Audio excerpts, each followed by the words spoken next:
देखो ये इस चैप्टर में जितना है तुम लोगों का डेफिनेशंस के ऊपर ज़्यादा रिलेटेड है और कुछ चीज़ ऐसा है जिसको तुमको दिखाना जरूरी है। मुझे जनरेटर बोलो या फिर तुम्हारा जो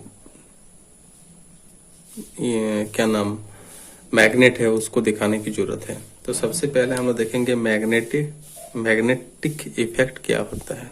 magnetic effect of electric current का कहने का मतलब यह है कि जब भी फ्लोइंग करंट प्रोड्यूसेस हो रहा है किसी वायर पे हो या फिर गुड कंडक्टर पे हो तो उसमें एक एरिया बनता है जो मैग्नेट के जैसा खींचता है और उसे हम लोग अनुभव कर सकते हैं, उसको हम लोग एज्यूम कर सकते हैं but can't see. So magnetic effect is what? When flowing current is passing through out a wire or any device with good conductor, it produces magnetic field. तो ये मैग्नेटिक फील्ड प्रोड्यूस करेगा। तो flowing current क्या produce करेगा? Magnetic field produce करेगा। तो जैसे मान लो कि यहाँ पे मैग्नेटिक करंट जा रहा है, फ्लोइंग हो रहा है, ऐसे ऐसे आ रहा है ना, तो यहाँ पे क्या होगा? एक मैग्नेटिक फील्ड की क्रिएशन होगा। इसी जगह पे मैग्नेटिक फील्ड क्रिएट होगा।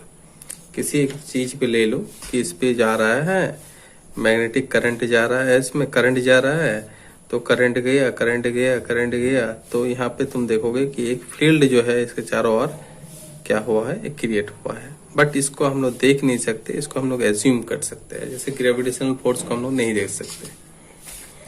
फिर देखेंगे मैग्नेटिक फील्ड। अब मैग्नेटिक फील्ड क्या हुआ? ये तो इफेक्ट हो गया उसकी एक जगह पे, वो किस जगह पे कितना इफेक्ट हुआ। इसके बाद हम लोग देखेंगे किसमें किसमें तुम्हारा सबसे ज्यादा इफेक्ट होता है, अट्रैक्ट होता है, किसमें लो होता है, किसमें जाके एकदम सा नहीं होता।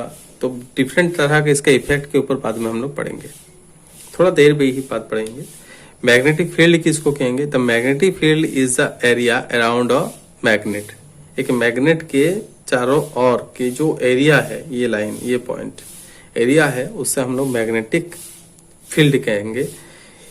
इन वेयर मैग्नेटिक फोर्स, जहाँ पे मैग्नेटिक फोर्स रहता है, वो एरिया जहाँ पे मैग्नेटिक फोर्स रहता है। जैसे मान लीजिए कि यहाँ पे मैंने दिखाया, ये हो गया ये एरिया, यहाँ पे मैग्नेटिक फोर्स है, हर जगह पे मैग्नेट खींचने की ये क्षमता रखती है। सो दैट इसे हम लोग क्या कहेंगे? मैग्नेटिक फील्ड कहेंगे। वही उसका फील्ड हो गया। इफेक्ट और फील्ड को समझ लो। इफेक्ट मीन्स जहां पे करंट पास हुआ वहां पे वो हर एक जगह पे वो इफेक्ट दे रहा है अपना, और जहां पे वो अपना एरिया बना लिया, कितना एरिया बना लिया, वो उसका फील्ड बन गया। और मूविंग इलेक्ट्रिक चार्जेस, जब चार्जेस मूव करता रहेगा, यही मैंने बताया कि मूविंग इलेक्ट्रिक चार्जेस जो है वो can make magnetic field, otherwise नहीं। कोई ऐसा इलेक्ट्रिक चार्जेस है जो कांस्टेंट है, जो आपका जाके स्टैटिक है, वो आपका मैग्नेटिक फील्ड क्रिएशन नहीं कर सकता। तो मूविंग इलेक्ट्रिक चार्जेस यानी कि काइनेटिक एनर्जी में चार्जेस रहना चाहिए, तभी ये मैग्नेटिक फील्ड को क्रिएट कर पाएगा। तो आशा करता हूँ इसमें आपको समझ में आया। नेक्स्ट देखेंगे properties of magnetic field lines. Magnetic field lines का प्रॉपर्टी क्या होता है? प्रॉपर्टी मतलब ये किस किस डायरेक्शन में काम करते हैं, कैसे कैसे काम करते हैं, इसका गुणवत्ता क्या है। तो जैसे कि आप जानते हो पहले ही कि सर ये एक जगह पे खींचते हैं, एक जगह पे रिपेल करता है, ऐसे करके बहुत सारे हैं। तो कुछ जो पॉइंट्स है वो मैंने यहाँ लिख दिया है। पहले है कंसंट्रेटेड, यानी कि जहाँ पे मैग्नेटिक फील्ड को क्लोजर लाएंगे, जितना मैग्नेटिक फील्ड को यहाँ पे क्लोजर लगेंगे एट प्लेजर, जहाँ पे वो ज्यादा क्लोज होगा यहाँ पे मैग्नेटिक फील्ड इज स्ट्रॉन्ग। तो जहाँ पे क्लोज होगा वो स्ट्रॉन्ग होगा। यहाँ हम लोग बाहर मैग्नेट पढ़ रहे हैं, तो यहाँ पे आप यहाँ देख रहे हो। जब आप सोलेनोइड के बारे में पढ़ोगे तो देखोगे उसका सेंटर में होगा। डिफरेंट डिफरेंट है ना। तो जिस जगह पे मैग्नेटिक फील्ड क्लोजर होगा, यानी कि यहाँ पे मैग्नेटिक फील्ड क्लोजर है, बहुत सारा मैग्नेटिक फील्ड है, ये थोड़ा दूर दूर में है और यहाँ बहुत क्लोज में है, एकदम नजदीक में, तो हम लोग क्या कहेंगे? यहाँ पे आपका मैग्नेटिक फील्ड स्ट्रांग होगा। एक मैग्नेट ले लेते हैं और यहाँ पे आपको बहुत दूर दूर है, ऐसे ऐसे है ना, ये अपार्ट में है, ये अपार्ट में है, बहुत दूर दूर है, और यहाँ पे बहुत बहुत बहुत बहुत क्लोज में है। तो जहां मैग्नेटिक फील्ड क्लोजर होगा, जितना मैग्नेटिक फील्ड ज्यादा होगा वहां पे वो उतना ही क्षमता होगा, जोर होगा। तो आप यहाँ से एक पॉइंट बता सकते हो। तो फिर सर बार मैग्नेट में नॉर्थ और साउथ में सबसे पोल में जो है सबसे ज्यादा स्ट्रांग होता है मैग्नेटिक पावर। डेफिनेटली तुम्हारा आंसर सही है। मैग्नेटिक पावर बार मैग्नेट में जो देखेंगे वो हमारा नॉर्थ एंड साउथ में सबसे ज्यादा होता है। करेक्ट आंसर है। पहला क्वेश्चन का क्लियर मीनिंग कि जहां पे क्लोजर होगा वहां स्ट्रांग होगा। सेकेंड है spread apart at places where magnetic field is weak. तो वीक कहाँ होगा? जहां पे वो दूर दूर रहेगा, अपार्ट में रहेगा, दूर दूर रहेगा वहां पे वो वीक होगा। उसी का ये है।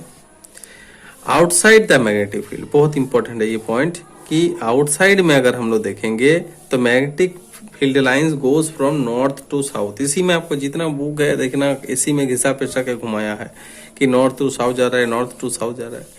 यानी अगर हम लोग आउटसाइड में लेंगे तो आउटसाइड में हम लोगों का क्या करेगा, ये नॉर्थ से लेकर आपका साउथ की ओर क्रॉस करेगा आउटसाइड में। और जब यहाँ पे वो साउथ में आ गए, नॉर्थ से यहाँ साउथ में ये क्लोज कर गया, ये साउथ आ गया, ये आपका नॉर्थ था। तो यहाँ पे साउथ में आने के बाद जब इंटर में जाएगा यानी कि अंदर में जाएगा, तो ये कैसे पार्टिकल्स जाएगा? पार्टिकल्स ऐसे ही जाएगा, है ना। अंदर में मैग्नेट तो है ना, मैग्नेटिक फील्ड तो अंदर भी जाएगा, तो ऐसे जाएगा। यानी इनर में आपका कैसे जा रहा है? साउथ टू नॉर्थ जा रहा है। और आउटसाइड में आपका नॉर्थ टू साउथ आ रहा है। कोई दिक्कत? इनर में जब लेंगे तो सर यहाँ तक तो पॉइंट आ गया, यहाँ पे आने के बाद ऐसे जाना चाहेगा तो इनर के समय में आपका साउथ टू नॉर्थ में जाएगा। यानी इन साइड में, इनर बोलो या इनसाइड बोलो, इनसाइड में आपका साउथ टू नॉर्थ और आउटसाइड में नॉर्थ टू साउथ। क्लियर? एकदम क्लियर है।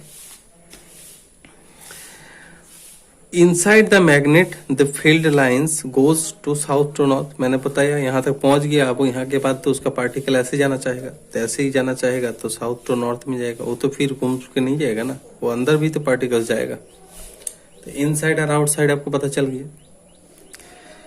ये पॉइंट सबसे इंपॉर्टेंट है, इसमें थोड़ा टाइम लगेगा, थोड़ा वक्त लेके देखना। इसमें आपको सबसे आंसर भी इसका जो अगर लिखना होगा तो ये वाला आपको मिल जाएगा। जो फिजिक्स का बुक है, क्या नाम है बुक का, जो मैंने ऑलरेडी बता रखा है, जो आप लोग खरीद रखे हो वही बुक तो, ठीक है ना।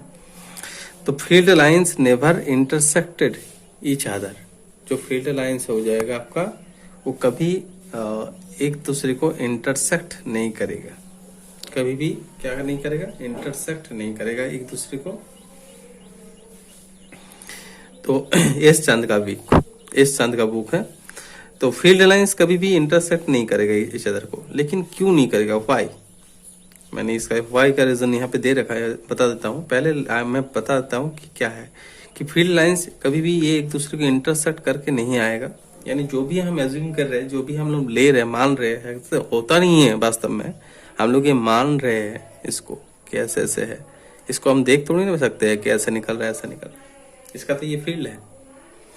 तो ये जो है field lines never intersect each other, इसको आप पहले पॉइंट में भी लिख सकते हो क्योंकि सबसे इंपॉर्टेंट पॉइंट यही है, सबसे इंपॉर्टेंट। तो देख लेते हैं कि अगर हम लोगों को ये लेते हैं कि मान लीजिए कि एक एक्स ले लिए, एक वाई ले लिए, बी ले लिया, या वाई ले लीजिए, ए बी या एक्स वाई। तो ये इस डायरेक्शन में गया और ये इस डायरेक्शन में मैग्नेटिक फील्ड गया, मान लेते हैं, ऐसे होता नहीं है। तो अगर ये ऐसे जाता है तो जिस पॉइंट पे वो कट करेगा, जिस पे वो मिलेगा, मीट करेगा, तो वहां पे अगर हम लोग कॉम्पस रखेंगे तो कॉम्पस क्या डायरेक्शन करेगा? North south, south north, north south, ऐसे। तो उसको एग्जैक्टली साइड ना चाहिए, तो एग्जैक्टली साइड वो नहीं दे पाएगा। तो compass can not be determined the exactly direction, the correct direction और one direction at a time, at a point पे वो दो डायरेक्शन को नहीं दे सकता। The compass does not determine two directions at a time at a point. तो यहाँ तक मैंने इसको समझाया। इसके बाद जितना है हम लोग ओरल पूछ लेंगे, ओरल जान लेंगे, ऑडियो से ही हो जाएगा। इसके बाद हम लोग देखेंगे जो ऑडियो से नहीं होगा उसको ही मैंने लिखा है यहाँ पे। इलेक्ट्रिक जनरेटर, इस पे हम लोग जब पढ़ाई करेंगे उसमें आपका थोड़ा सा टफ आएगा कि जैसे कि एक इलेक्ट्रिक जनरेटर आएगा, वो मैकेनिकल एनर्जी को हम लोग क्या करेंगे, इलेक्ट्रिकल एनर्जी में चेंज करेगा। Mechanical energy is used to rotate conductor in a magnetic field to produce electricity. कैसे करेगा वो भी देखेंगे, इसका नोट आप लोग लिख लेना। इलेक्ट्रोमैग्नेटिक इंडक्शन इसका भी हम लोग कर लेंगे, पहले उसको पहले राइट डाउन कर लेना और उसके बारे में ही आज हम लोग चर्चा करें। और ये है वो केमिस्ट्री का ट्रिक हो, क्या है कि hi hello Lee to BBC news on Friday night when naughty मुगली always sings pop songs claimed by AR Rahman. मतलब हीलियम हाइड्रोजन